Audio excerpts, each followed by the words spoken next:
Nós estamos analisando o capítulo 8, ah, versos 1 a 13. Nós já começamos a analisar essa porção,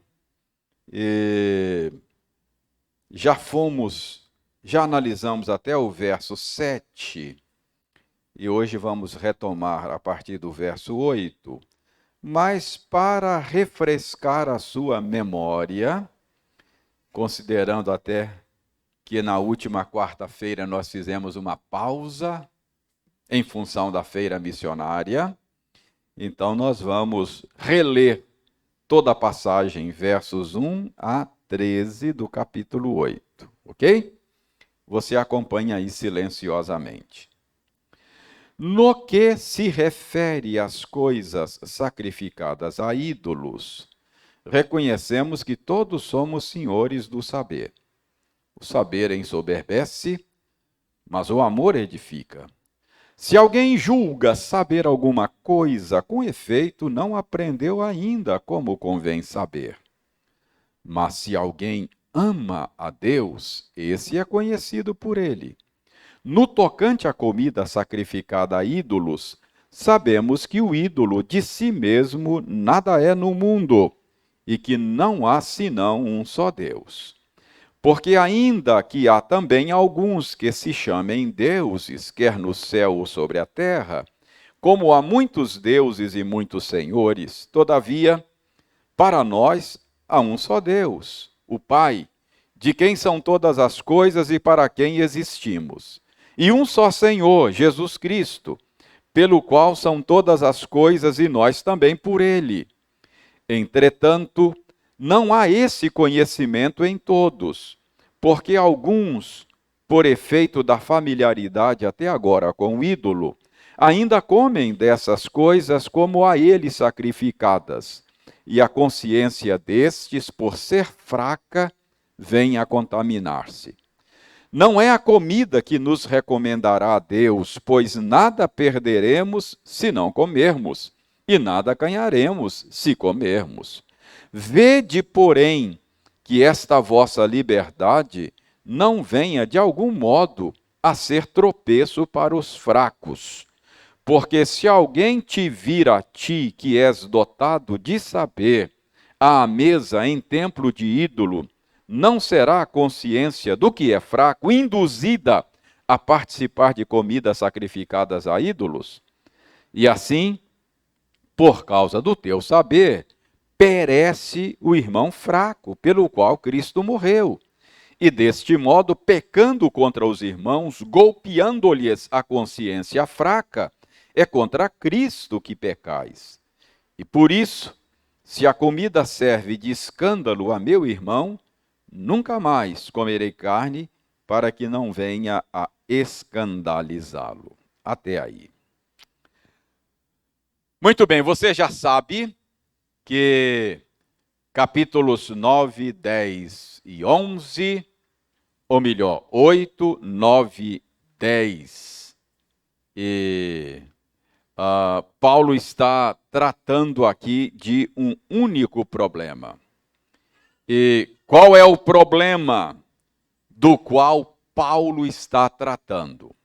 Lembra qual é o problema? Isso, o problema girava em torno de comer ou não comer carne sacrificada a ídolos. Nós já vimos que em Corinto grande era a chance de uma pessoa comer carne de um animal que havia sido sacrificado a uma divindade pagã.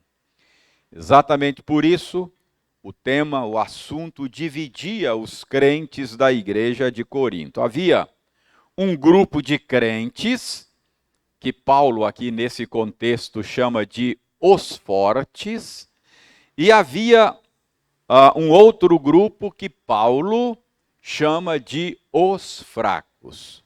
O que é isso? Esse grupo que Paulo chama de fortes era aquele grupo esclarecido a respeito do assunto.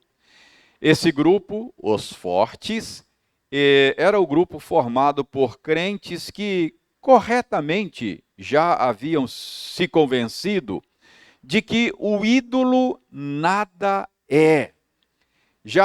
Eles já estavam convencidos de que a criação de Deus é boa e nada do que Deus criou deve ser rejeitado.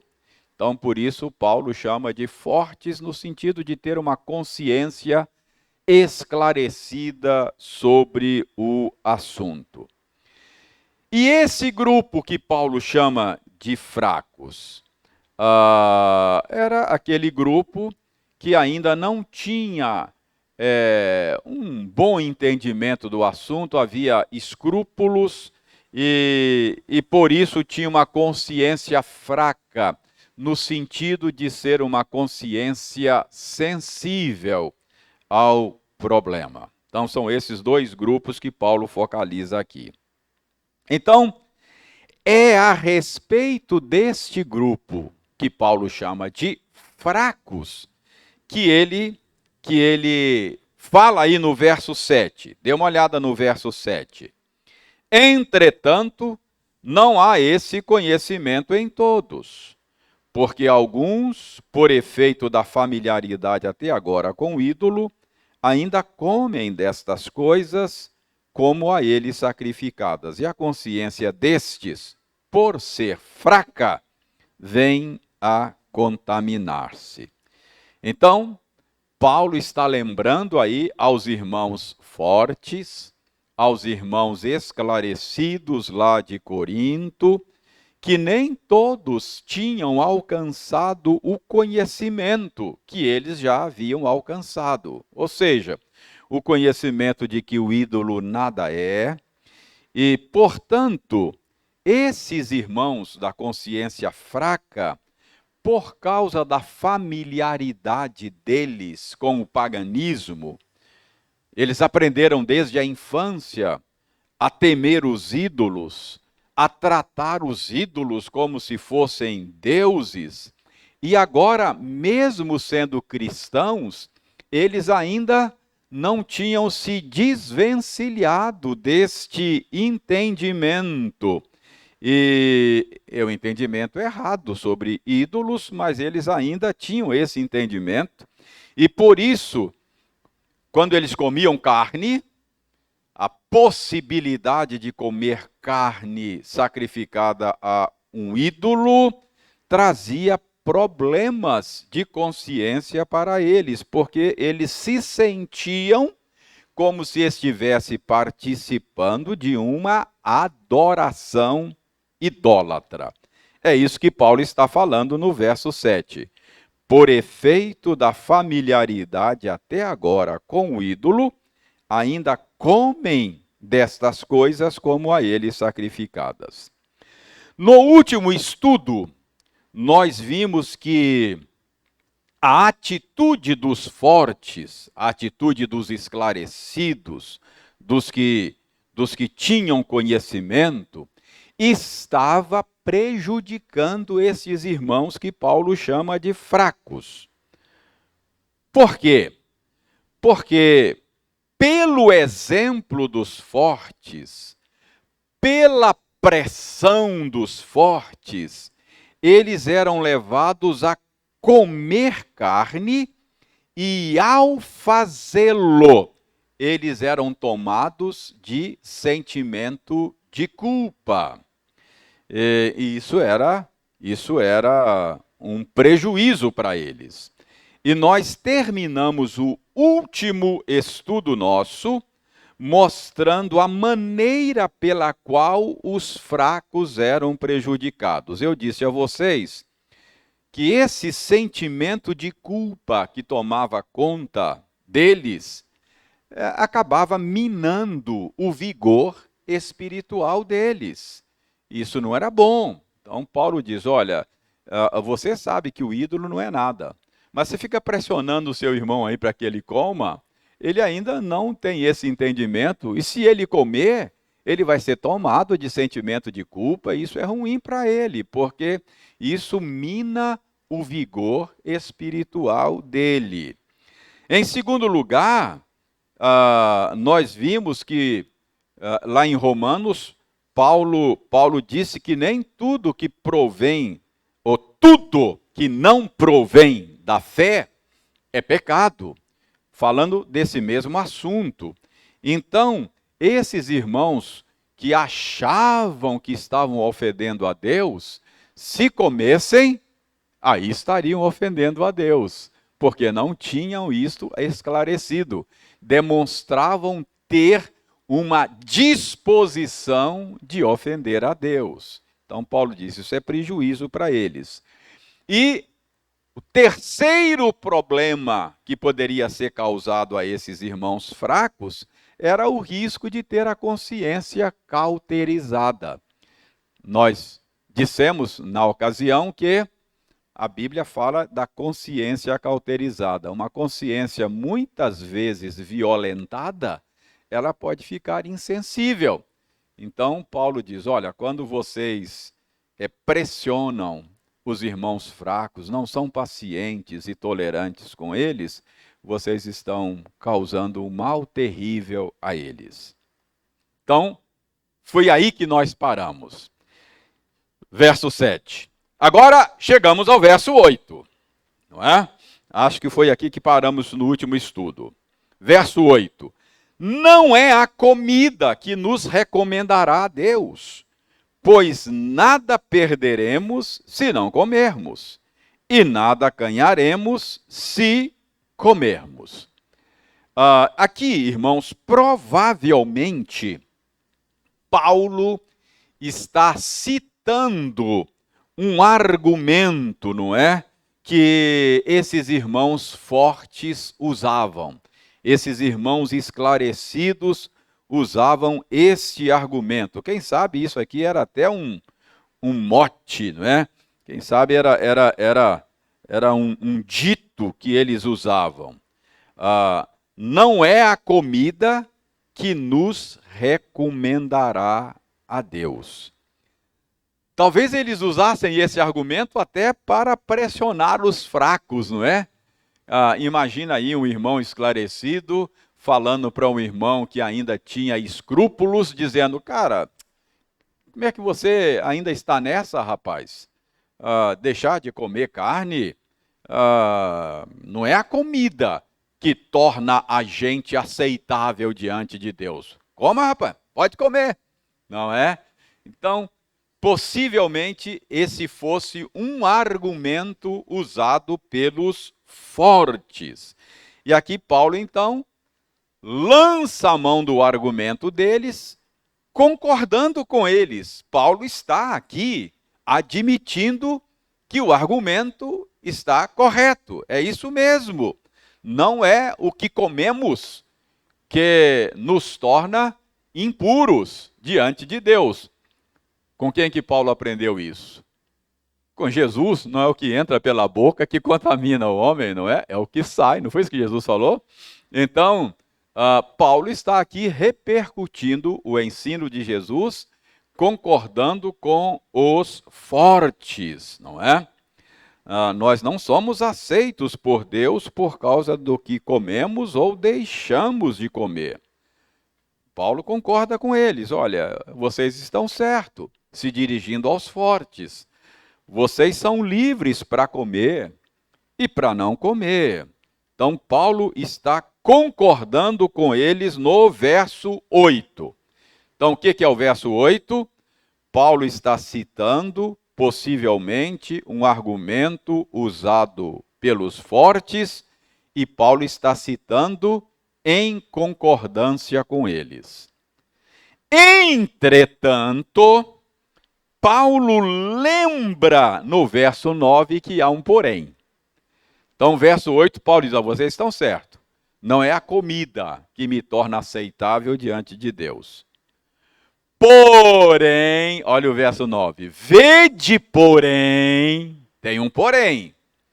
Vede, porém, que esta vossa liberdade não venha de algum modo ser tropeço para os fracos. Então, Paulo diz: olha, vocês estão corretos, vocês são livres para comer e livres para não comer. Não é o que nós comemos que nos torna aceitáveis diante de Deus, nem o que deixamos de comer.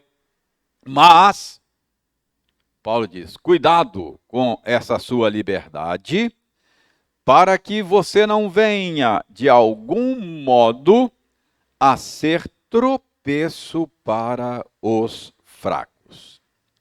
Então aqui a gente precisa procurar entender bem claramente o que Paulo está dizendo, porque eu tenho uma suspeita de que a gente não compreende muito bem esse ensino de Paulo aqui. Paulo usa o termo tropeço. O que significa tropeço?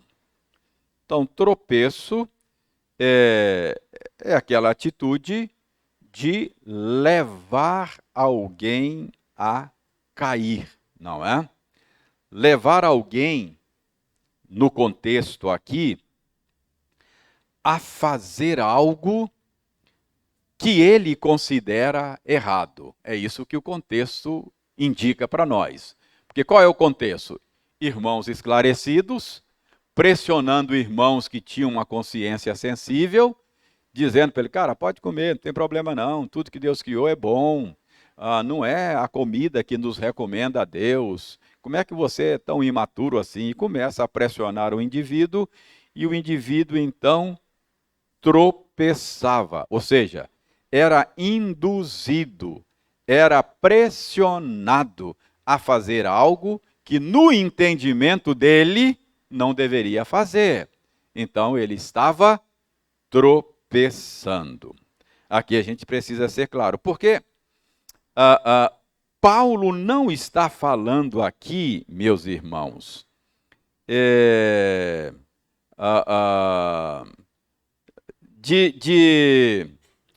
Paulo está falando aqui de ser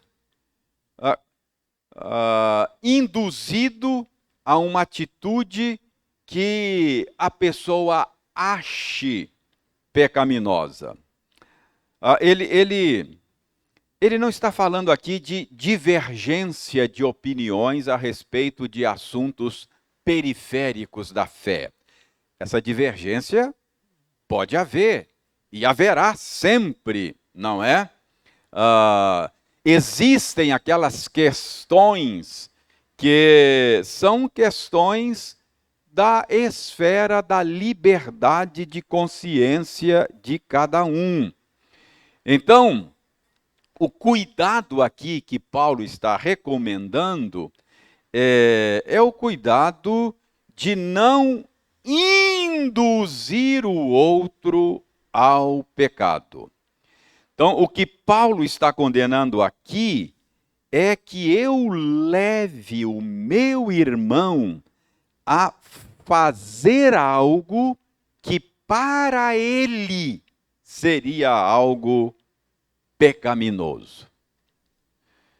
Eu estou enfatizando isso e acho que vai ficar mais claro aqui no andamento da nossa instrução de hoje, porque a gente tem sempre a tendência de achar que Paulo vai usar um termo que nós usamos muito, ele vai usar lá embaixo, mas eu creio que ele vai usar com o mesmo significado aqui, ele usou tropeçar. Lá na frente ele vai usar escandalizar. Nós usamos muito o termo escandalizar. Só que nós usamos achando assim, às vezes eu acho que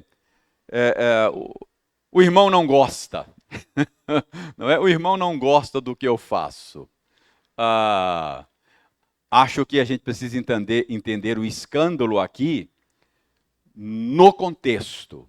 Escândalo aqui como sinônimo de tropeçar. Porque pode ser que você não concorde comigo em alguma posição desta esfera da liberdade cristã. E tem essa esfera da liberdade cristã e nós podemos ter opiniões diferentes nessas questões periféricas, tá? Não é apenas que o outro não goste do que eu faça. É que o outro seja levado a pecar por causa do que eu faço. Essa é a distinção que eu creio nem sempre a gente faz. Mas vamos continuar, que eu creio que talvez a coisa fique mais clara. Se não ficar, vocês questionam. Então, Paulo, verso 8. Paulo diz, no verso 8, Paulo diz que concorda com eles que não é a comida que nos recomenda. Verso 9, Paulo diz, olha, porém, cuidado com a liberdade sua, para que ela não seja motivo de tropeço. Nos versos 10 a 12, Paulo usa aí um caso hipotético para ilustrar o que ele está ensinando. Versos 10 a 12, ele apresenta uma ilustração, um caso hipotético. Veja bem, ele diz: porque se alguém te vir a ti, que és dotado de saber, você que é dos fortes, esclarecido, que já chegou a essa conclusão correta, de que não é o que comemos que nos recomenda a Deus. Se alguém vê você que é forte, não é? Que é dotado de saber, à mesa, em templo de ídolo, não será a consciência do que é fraco induzida a participar de comidas sacrificadas a ídolos? Então preste atenção que não é o fraco não gostar do que o outro está fazendo. É o fraco fazer a mesma coisa sem a convicção do outro. Esse é o ponto. Então, verso 11, Paulo diz: assim, se isso acontecer, por causa do teu saber, perece, não é que ele não gosta, ele perece, ok? Perece o irmão fraco, perece, pelo qual Cristo morreu. É claro, Paulo não está falando aqui de perecer, de ir para o inferno, de perder a salvação. Perece em que sentido? De fazer a coisa sem convicção, ser tomado pelo sentimento de culpa, ter o seu vigor espiritual minado, correr o risco de ter a sua consciência cauterizada e acabar pecando mesmo contra Deus porque está fazendo algo que acha que é pecado. Olha, se você acha que é pecado, então você está pronto e disposto a ofender a Deus. Entendeu? Então perece nesse sentido. Então, a questão aqui é, por causa do teu saber, perece o irmão fraco. Você faz mal à vida espiritual dele, o irmão pelo qual Cristo morreu. E deste modo, pecando contra os irmãos, quer dizer, o que você está fazendo é pecado. O que é pecado? Comer carne? Não, pecado, fazer tropeçar o meu irmão. Esse é o pecado. Não é? Pecando contra os irmãos, golpeando-lhes a consciência fraca, em última instância, contra quem que você está pecando? Contra Cristo é que pecais. Não tem nada que eu faça contra o meu próximo que não seja também contra o Senhor, não é? Todas as vezes que eu faço contra o meu semelhante alguma coisa, eu peco contra o meu semelhante, por tabela, eu estou pecando contra Deus, não é? É isso que a Escritura ensina. Então, que fique claro, perece no verso 11 não significa perdição eterna, não é? Mas ser consumido pelo sentimento de culpa, ficar desanimado na vida cristã, perder a alegria, o gozo, a segurança, não é? Da salvação. E por isso, Paulo termina: se a comida serve de escândalo a meu irmão, nunca mais comerei carne para que não venha a escandalizá-lo. Então, é aqui que eu creio que a gente precisa de esclarecimento. O que significa escandalizar, não é? Escandalizar aqui precisa ser entendido como com o mesmo significado dos outros termos citados acima, não é? Fazer tropeçar, perecer o irmão, fazer perecer, golpear-lhes a consciência. Então,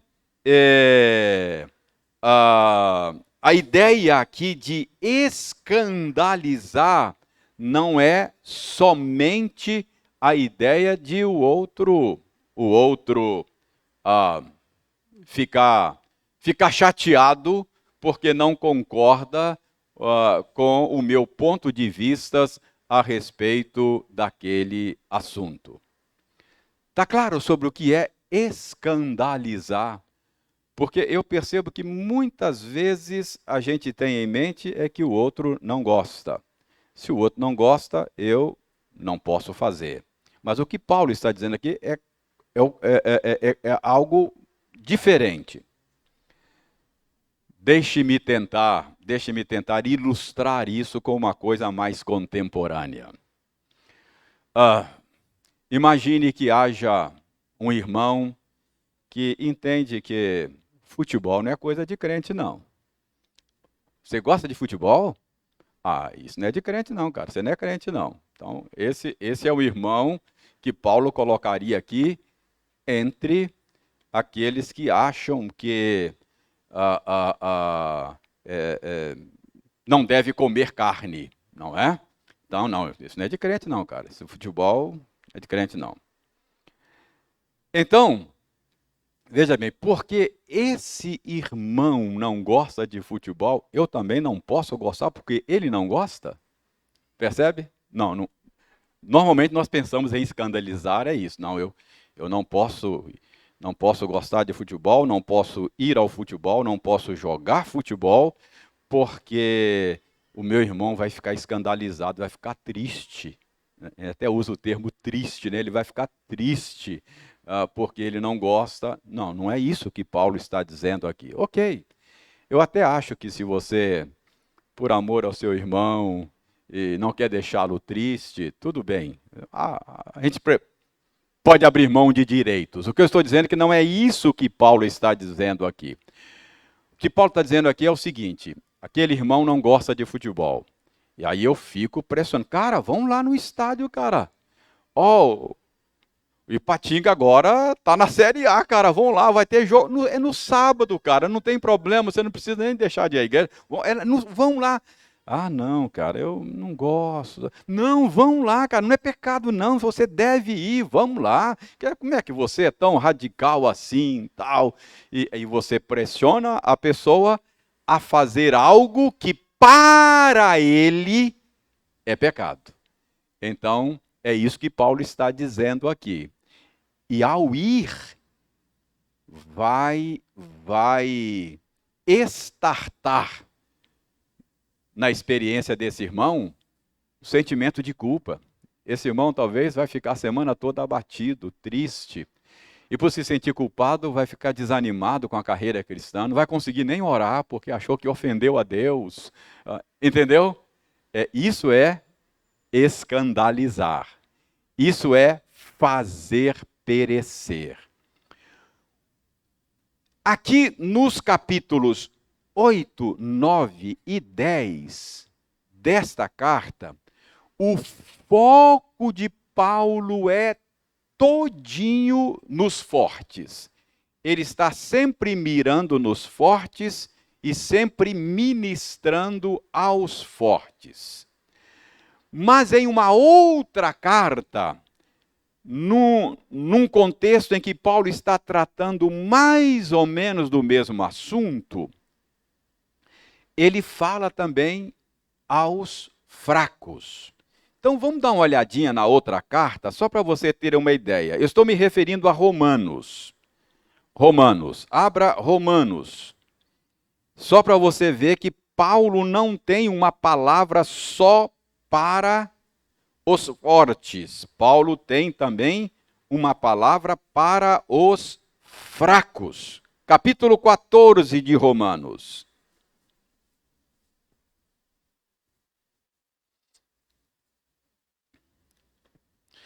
É claro, lá é carne sacrificada a ídolos. Parece que o pano de fundo lá em 1 aos Coríntios tem mais a ver com o paganismo. Carne sacrificada a divindades pagãs. Aqui no capítulo 14 de Romanos, parece que o pano de fundo é mais judaico. Parece que aqui o que está mais em voga aqui em Romanos é a dieta judaica. Parece que alguns crentes de origem judaica que não comiam certos alimentos por causa da sua tradição judaica. Mas o que eu quero mostrar aqui? É que aqui Paulo se dirige também aos fracos. Ele tem uma palavra a ser dada também aos fracos. Veja bem, Romanos 14. Acolhei ao que é débil na fé. O que é débil? É o fraco lá de 1 aos Coríntios. É aquele que não é esclarecido sobre o assunto. É aquele que tem uma consciência sensível. É aquele que tem escrúpulos por causa do seu entendimento teológico sobre o assunto. Então, para quem que Paulo está falando aqui? Para os fortes. Acolha o seu irmão que não tem o mesmo entendimento que você. Não, porém, para discutir opiniões, tá? Se você gosta de futebol, seu irmão não gosta de futebol e acha que não é de Deus o futebol, ok. Não faça disso um cavalo de batalha. Respeite a sensibilidade do seu irmão, não é? Não para discutir opiniões. Olha aqui que Paulo diz no verso 2. Crê que de tudo pode comer, mas o débil come legumes. Então existe aquele crente que Paulo chamaria de forte, que tem esclarecimento sobre o assunto, entendeu que não é a comida que nos recomenda ao Senhor, eu posso comer, eu sou livre para comer. Mas tem aquele que é débil, é fraco, tem escrúpulos por uma série de razões. Qual deve ser a atitude? Verso 3. Quem come, não despreze o que não come. E o que não come, não julgue o que come, porque Deus o acolheu. Então vamos trazer isso para o exemplo contemporâneo que eu procurei dar do futebol. O que a gente precisa aprender é que existe espaço no cristianismo para liberdade de consciência. Existem certos assuntos que é dessa esfera. É dessa esfera. O que Paulo está dizendo é que nesses assuntos, a recomendação bíblica apostólica é respeito mútuo. Aquele que tem uma posição diferente do seu irmão nesses assuntos, não estou falando de assunto doutrinário, coisas assim, não. Eu estou falando destas questões que a gente chama de adiáforas, ou seja, questões neutras, questões da liberdade cristã, questões da esfera da liberdade de consciência. Então, o que Paulo está ensinando aqui em Romanos é que há espaço para esse tipo de coisa. Aquele que come, aquele que acha que a esfera do futebol, por exemplo, é uma esfera na qual o cristão pode transitar sem problema para a sua fé, Aquele que acha que não deve, não deve desprezar aquele que deve. Aquele que come, não despreza o que não come. O que não come, não julgue o que come, porque Deus o acolheu. Então, esse julgue o que come, Paulo está se dirigindo aos fracos, não é? Julgar e dizer: você não é crente não, cara. Como é que é você? Você vai ao estádio de futebol? Você não é cristão, não. Não julgue porque Deus o acolheu. Verso 4. Paulo agora aqui está se dirigindo ao fraco. Eu estou citando Romanos porque lá Paulo só se dirige ao forte. Mas aqui Paulo se dirige ao fraco. Quem és tu que julgas o servo alheio? Irmãos, essa pergunta retórica de Paulo, ela é muito contundente. O que Paulo tem em mente aqui é aquele que achava que o cristão não deve comer certas coisas e julgava o outro como se o outro fosse servo dele e não de Cristo. Percebe? Quem és tu que julgas servo alheio? O quê? Você vai ao estádio de futebol? Você não é cristão, não. Estádio de futebol, cristão não pode ir. Aí Paulo pergunta para essa pessoa: quem és tu que julgas servo alheio? Percebe? O que Paulo está dizendo é que o seu irmão não é seu servo, mas é servo de Cristo. Irmãos, há aqui um sutil legalismo. A característica do legalista é que ele não deseja que você seja a imagem de Cristo. Ele não deseja que você seja parecido com Cristo. O que ele deseja é que você seja parecido com ele. Que você goste das mesmas coisas que ele goste e que você abomine as mesmas coisas que ele abomina. Como se ele fosse o padrão. Percebe? Então, o legalista normalmente quer recriar as pessoas à imagem e semelhança dele. Ele não está querendo que as pessoas sejam parecidas com Jesus. Ele está querendo que as pessoas sejam parecidas com ele. Então, há muita coisa desta esfera neutra. E isso causa muito problema no seio da Igreja de Cristo desde os dias do apóstolo Paulo. Então, é por isso que eu estou frisando aqui que escandalizar não é fazer o outro, fazer coisa que o outro não goste ou com o qual ele não concorde, mas é levá-lo a práticas que para ele é prática pecaminosa. Tá claro isso ou eu confundi mais a cabeça de vocês? Então, escandalizar pelo contexto significa fazer tropeçar. Voltando lá agora para 1 aos Coríntios, não é? Fazer perecer, fazer ser consumido pelo sentimento de culpa. Não a pessoa ficar triste com algo que você fez, não é? Não é isso. É fazer tropeçar, é fazer a pessoa praticar algo que para ele seria uma ofensa ao Senhor. E há deveres para esses que Paulo chama também de fraco. Ou seja, ele precisa entender que o outro é servo de Cristo e não é servo dele. Quem és tu, ó homem, que julgas servo alheio? Então, Paulo termina esta sessão aí no verso 13 com essa conclusão. Por isso, Paulo está falando para os fortes. Por isso o quê? por tudo que Paulo vem dizendo desde o verso 1.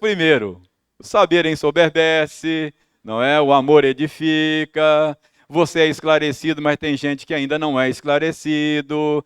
A sua liberdade pode levá-lo a praticar coisas que para ele é pecado, isso fazer mal para ele. Fazer mal para ele é pecar contra Cristo. Por isso, por tudo isso que eu acabei de dizer, Paulo diz: se comida serve de escândalo, isso é, se comida faz tropeçar o meu irmão, nunca mais comerei carne, para que não venha a escandalizá-lo. É muito interessante o que Paulo diz aqui, porque a liberdade cristã é a liberdade para fazer e é a liberdade para deixar de fazer. Então, Paulo está dizendo aqui que ele era livre e estava pronto para abrir mão até de direito dele, para que o irmão dele não fosse induzido a pecar contra o Senhor, não é? Porque mesmo que para Paulo não fosse pecado, sendo pecado para o outro, ele pecaria contra Deus. Ok? Confuso, não? Tá claro esse ponto aí de Paulo? Alguma pergunta? Não? Será que eu consegui deixar isso tão claro? Porque eu acho que é confuso isso, às vezes fica confuso, nem sempre a gente deixa isso claro. É? Pois não. Por amor aos nossos irmãos da internet lá. Na questão aí dos dois grupos, dos fortes e dos fracos, o senhor considera que é mais difícil para o fraco cumprir a ordenança de Paulo? No sentido assim, o que é fraco não julgue o que é forte, pelo que ele faz. Pelo fato de ser fraco, de não ter uma consciência bem estabelecida, bem enraizada, não seria mais difícil para o fraco não julgar os fortes? Ô Carlos, você tem que fazer pergunta fácil, rapaz. Essa é difícil. Não sei, né? Eu acho que a sua pergunta, ela tem uma lógica, não é? Porque você parte do pressuposto de que o cristão mais instruído, ele teria maior maturidade para lidar com estas questões. Não apenas com a questão em si, mas até com a imaturidade do outro, não é? Faz sentido. O fato é que lá em Corinto parece que isso não estava acontecendo, não. Se Paulo gasta 3 capítulos mirando nos fortes, parece que o problema lá era os fortes. Nós vamos ver um pouco mais adiante que tem um detalhe ali, Paulo vai dizer mais adiante ali, não é apenas a comida, não é? Mas tem um viés de idolatria que Paulo considera. Paulo vai mostrar que, embora a comida em si não fosse o problema, a idolatria era um problema, sobretudo naquele contexto lá, não é? Mas eu não sei lhe dizer não, cara. Eu não sei quem tem mais facilidade, não, sabe, de superar esse problema. Em tese, normalmente a Bíblia exige mais dos que são mais esclarecidos. Esse é um princípio bíblico. Por exemplo, tem maior rigor para os líderes cristãos. Os que ensinam serão cobrados com maior rigor. Então, aqueles que tiveram a bênção, a graça de entendimento mais profundo da fé, mais amplo, esses Deus vai cobrar mais desses. Então, isso parece pressupor que, pelo menos em tese, eles deveriam ser mais mais preparados para lidar com a dificuldade do outro, não é? Acho que sim. Pois não, Welton. Ô, Welton, vamos pensar nos nossos irmãozinhos lá da internet. Pensando aqui, isso que Paulo disse no verso 13, isso não é fácil, não. Para nós abrirmos mão de uma coisa que é legítima, né? Em prol do outro. Para cumprir isso aí, é uma demonstração talvez, de amor ao próximo. E para cumprir isso que o Paulo orienta aí, nós temos dificuldade. O Elton está dizendo aqui que no verso 13, Paulo diz que o cristão precisa estar pronto a abrir mão de direitos. O Elton está dizendo que abrir mão de direitos não é uma coisa fácil para nós, não. É verdade. Sobretudo nesse mundo de reivindicações de direito, né? A sociedade contemporânea, ela trabalha muito com essa questão de direitos. E o El está dizendo que não é fácil, não. Eu diria mais, é totalmente contrário à nossa natureza humana decaída. Porque na nossa natureza é farinha pouco, meu pirão primeiro, não é? Nós somos altamente egocêntricos. Nós pensamos em nós mesmos. São os meus direitos e os meus interesses que precisam vir primeiro. Mas Paulo vai bater nessa tecla na frente, acho que no verso 10, no capítulo 10, se não me engano, Paulo vai usar um exemplo pessoal dele, eu acho aquilo maravilhoso. Quando chega no verso 10, para mostrar esse ponto de abrir mão de direito, Paulo fala assim, o obreiro cristão não tem direito de receber salário? Tem. Está lá na lei, não amordace o boi que debulha, Paulo fala assim. Por acaso Deus está falando de boi? Se boi tem direito de comer do grão que ele debulha, o obreiro cristão tem o direito de comer do evangelho que prega. Paulo diz lá, qual soldado que vai para a guerra às suas próprias custas? Quando um soldado vai para a guerra, ele tem que comprar munição, fuzil com o dinheiro dele? Não, o Estado tem que dar para ele.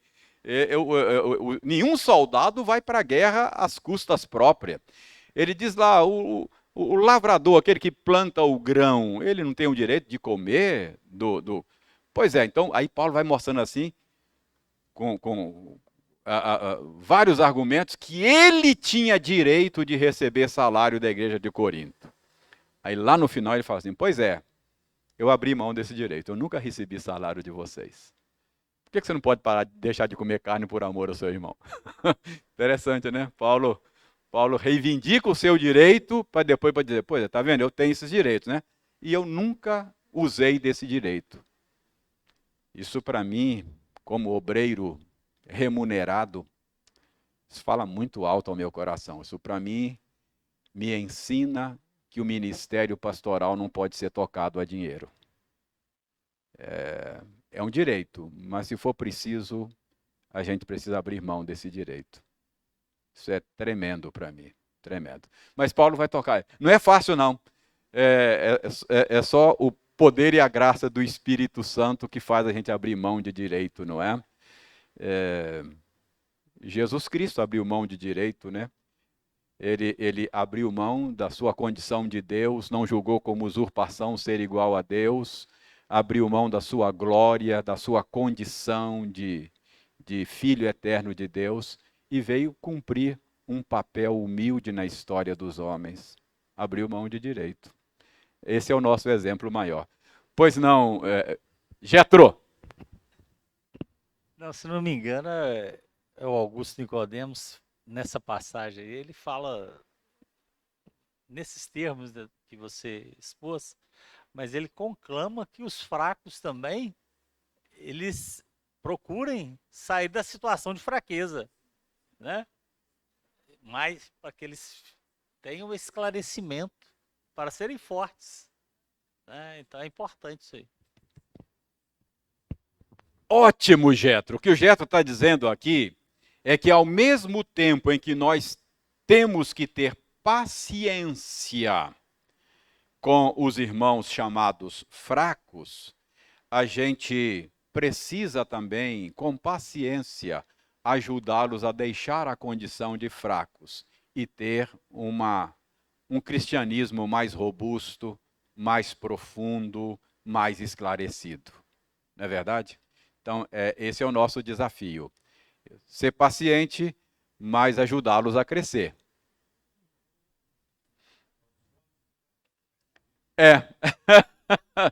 A responsabilidade maior pesa sobre aquele a quem é dado muito, muito será cobrado. É isso mesmo.